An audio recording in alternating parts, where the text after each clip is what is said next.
ಒಬ್ರು ಇಂಟರ್ವ್ಯೂಲಿ ಒಬ್ಬ ಹೇಳ್ದ ಹುಡುಗ ಮ್ಯಾಕ್ಸ್ ಬರಲಿ 45 ಬರಲಿ ಅಂತ. ನಾವು ದರ್ಶನ್ ಫಿಲಮ್ ಅವ್ರಿಗೆ ಹೋಗಿ ನೋಡಿದ್ವಿ, ಚೆನ್ನಾಗಿತ್ತು ಎಲ್ಲ ಒಂದು. ಆದರೆ ಬಟ್ ಅವ್ನು ಹೇಳ್ದ ಮೀಸೆ ಇಲ್ದಿರೋ ಸಡೆ ನನ್ನ ಮಗನಿಗೆ ಹೇಳೋದು ಒಂದೇ, ಬಾಸ್ ಬಗ್ಗೆ ಮಾತಾಡಬೇಕಾದ್ರೆ ಯೋಚನೆ ಮಾಡಿ ಮಾತಾಡಬೇಕು. ಸುಮ್ಮನೆ ಟಿ ವಿ ಇದೆ, ಮೀಡಿಯಾದಲ್ಲಿ ಬರ್ತೀವಿ, ಸೋಷಿಯಲ್ ಮೀಡಿಯಾದಲ್ಲಿ ನಾವು ಹೋಗಿದ್ದೀವಿ, ಬೆಳೆಸ್ತಾ ಇದ್ದೀವಿ. ದರ್ಶನ್ ಫಿಲಮ್ ನೋಡ್ಕೊಂಡು ಬಂದಿದ್ದೀವಿ, ಬೆಳೆಸಲಿ ಅಂತ. ಕನ್ನಡ ಸಿನಿಮಾನ ಬೆಳೆಸಿ ಅಂತ ಕೇಳ್ತಿರೋದಷ್ಟೇ. ಯಾವ ಸಿನಿಮಾ ವಾರು ಯಾವುದಿಲ್ಲ, ಕನ್ನಡ ಸಿನಿಮಾ ಬೆಳಿಬೇಕಷ್ಟೇ. ನಮ್ಮ ಬಾಸ್ ಇವರು, ನಿಮ್ಮ ಬಾಸ್ ಅವರಲ್ಲಿ ಎಲ್ಲ ಜೊತೆಗೆ ಬೆಳ್ಕೊಂಬಂದವರು, ನಾವು ಜೊತೆಗೆ ಬೆಳಿಬೇಕು ಅಂತಲೇ ಹೇಳ್ತಿರೋದು. ಮಾರ್ಕ್ ಸಿನಿಮಾ ನಾವು ಹೇಳೋದು ಒಂದೇ, ಬಂದು ಥಿಯೇಟ್ರಿಗೆ ಬಂದು ನೋಡಿ ರಿವ್ಯೂ ಕೊಡು. ಸ್ನೇಹಕ್ಕೆ ಸಿದ್ಧ, ಸಮರಕ್ಕೆ ಬದ್ಧ, ರೆಡಿ ಇದ್ದೀವಿ. ಅವ್ನ ಸಡೆ ಕಾಣಿಸ್ತಾ ಇಲ್ಲ, ಹುಡುಕ್ತಾ ಇದ್ದೀವಿ. ಬಂದ್ರೆ ಮಾರ್ಕ್ 45 2 ಇದಾಗೈತೆ. ಈಗ ಮಾರ್ಕೊಂಡಿದೀವಿ, ನೆಕ್ಸ್ಟ್ ಈಗ ಹೋಗಿ 45 ನೋಡ್ತೀವಿ. ಶಿವಣ್ಣನ ಮುಂದೆ ಸರ್ ಲೆಜೆಂಡು, ಇಬ್ರು ಲೆಜೆಂಡ್ಗಳೇ ಬರ್ತಿರೋದು. ಶಿವಣ್ಣ, ಉಪೇಂದ್ರ ಲೆಜೆಂಡ್ ಮುಂದೆ ಇನ್ನೊಬ್ರು ಬಂದಿದ್ದಾರೆ 25ನೇ ತಾರೀಕು. ಅಂದ್ರೆ ನಮ್ಮ ಬಾಸು ಅಲ್ಟ್ರಾ ಲೆಜೆಂಡು, ಬೇರೆ ಲೆವೆಲ್. ಅಲ್ಲಿ ಮಾತಾಡ್ಬೇಕು ಅಂತಿದ್ರೆ ಮನ್ಸಲ್ಲಿ ಮಾತಾಡ್ಕೊಂಬಿಡಿ ದಯವಿಟ್ಟು. ಯಾರೇ ಮಾತಾಡ್ಕೊಬೇಕು ಕೆಟ್ಟದಾಗೆ ಅಂದ್ರೆ ಮನ್ಸಲ್ಲಿ ಮಾತಾಡ್ಕೊಳ್ಳಿ. ಎದುರುಗಡೆ ಮಾತಾಡ್ತೀನಿ ಅಂದ್ರೆ ಪಕ್ಕದಲ್ಲಿ ಪರ್ಮನೆಂಟ್ ಆಗಿ ಮಾರ್ಕು ಇದೆ, ಫಿಕ್ಸು.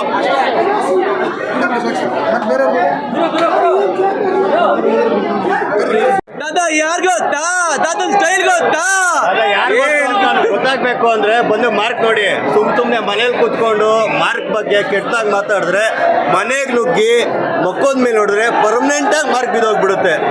ಕೆಟ್ಟ ರಿವ್ಯೂ ಕೊಡೋರಿಗೆ ಹೇಳೋದು ಒಂದೇ, ಕನ್ನಡ ಸಿನಿಮಾ ಬೆಳೆಸಿ, ಕನ್ನಡ ಸಿನಿಮಾನ ಉಳಿಸಿ. ದಚ್ಚು ಕಿಚ್ಚ ಇಬ್ರು ಚೆನ್ನಾಗೇ ಇದ್ದಾರೆ. ಫ್ಯಾನ್ಸ್ ವಾರ್ ಬೇಡ, ಕನ್ನಡ ಫಿಲಮ್ ಬೆಳಿಬೇಕು, ಕನ್ನಡ ಇಂಡಸ್ಟ್ರಿ ಬೆಳಿಬೇಕು ಅಷ್ಟೇ ಹೇಳೋದು. ಮಾರ್ಕ್ ಮಸ್ತಾಗಿದೆ, ಬಂದು ಥಿಯೇಟ್ರಲ್ಲಿ ನೋಡಿ ಕನ್ನಡ ಸಿನಿಮಾನೇ ಬೆಳೆಸಿ.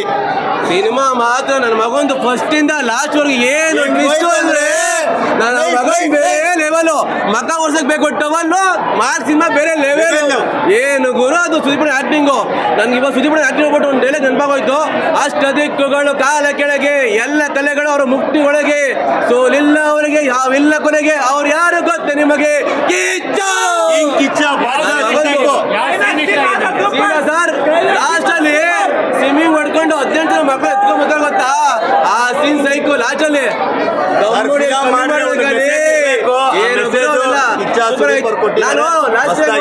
ನಾನು ಲಾಸ್ಟ್ ಟೈಮು ಮಾರ್ಕ್ ಟ್ರೈಲರ್ ನೋಡಕ್ ಹೋದಾಗ ಒಂದು ಡೈಲಾಗ್ ಕೊಡ್ತಿದ್ದೆ,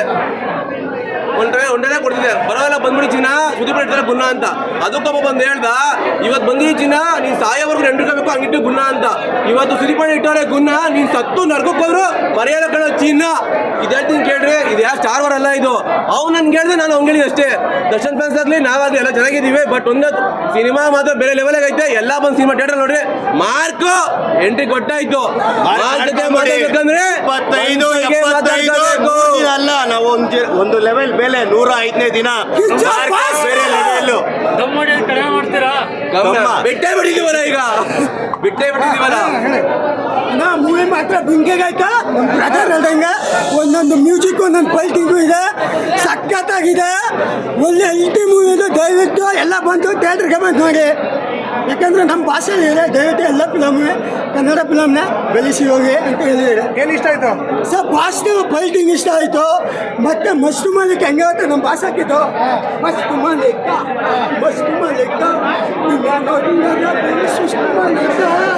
ಸೂಪರ್. ಬೆಂಕಿ ಮಾತ್ರ ತಾತ ಯಾರು ಗೊತ್ತಾ, ನಮ್ಮ ಭಾಷೆ ಇಲ್ಲದೆ ಸೈಕು ತಾತ ಸೈಕ್ ಗೊತ್ತಾ. ಚಿಕ್ಕ ಭಾಷೆನ ಬರೆಸ್ಕೊಂಡಿರೋದು 20 ಸೂಪರ್ ಆಗಿದೆ ಮಾತ್ರ. ಮೂವಿ ಮಾತ್ರ ಬೆಂಕಿ ಥರ ಇದೆ. ನಮ್ಮ ಬ್ರದರ್ ಹೇಳ್ತಾರೆ ಫಸ್ಟ್